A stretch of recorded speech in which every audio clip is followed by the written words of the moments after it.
మదనపల్లెలో RDO కార్యాలయాన్ని తగలబెట్టారు తప్ప ఉద్దేశపూర్వకంగా సర్క్యూట్ కాదు. సర్క్యూట్ అని చెప్పేసి కల్లబొల్లి మాటలు చెప్పడానికి ప్రయత్నిస్తారు. ఎందుకు ఆ మాట చెప్తానంటే గత 4-5 నెలలుగా మన మురళీ సిపిఐ నాయకుడు అక్కడ అనేక భూ కబ్జాలని వెలికి తీసుకొస్తున్నాడు. ఎప్పటికప్పుడు ప్రెస్కి చెప్తున్నాడు, అధికారులు చెప్తా ఉన్నాడు. కానీ అది పెద్ద సరే పట్టించుకోవడం లేదు. అంటే భూ కబ్జాలు ఏ పార్టీలో ఒకటైపోతున్నారు. గత వైసీపీ ఉన్నప్పుడే భూ కబ్జా చేశారు, మరి టీడీపీ వాళ్ళు కూడా అట్లా చేస్తున్నారు. నాకేం అర్థం కాలేదు.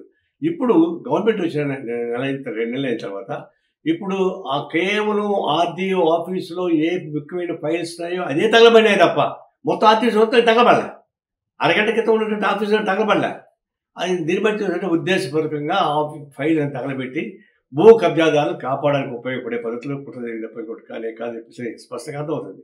ఇది ఒక ఆనవాయితీ అయిపోయింది. తెలంగాణ గవర్నమెంట్ కాంగ్రెస్ పార్టీ వస్తుందని చెప్పేసి తెలిసిన అర్ధరాత్రి 3 గంటలకి టూరిజం ఆఫీస్ తగలబెట్టారు. ఆడ కూడా టూరిజం ఆఫీస్ మొత్తం తగలబెట్టారు. ఆడ ఫైల్స్ మాత్రం తగలబెట్టారు.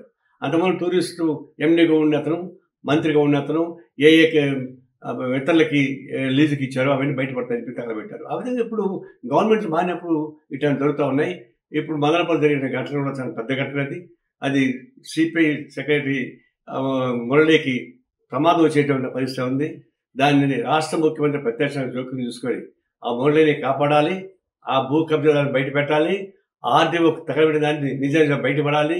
కేవలం సాంకేతిక పూర్వకంగా కాదు, హృదయపూర్వకంగా అక్కడ జరిగిన భూ కబ్జాలని బయట లాగేసి తప్ప కుదరదు, రిపీట్ అవుతుంటుంది. ఆ భూ కబ్జాలు అన్యాయం రేకెత్తేసే వాళ్ళని మరి ప్రమాదం జరిగే ప్రమాదం ఉంది. వాళ్ళని కూడా కాపాడుకోవాల్సిన అవసరం అనిపిస్తుంది. నేను విజ్ఞప్తి చేస్తున్నా. అదే సందర్భంలో అధికారులు మాత్రం దీన్ని మసిమూసి మారడం చేయకుండా స్పష్టంగా దోషుల్ని పట్టుకునే పద్ధతుల్లో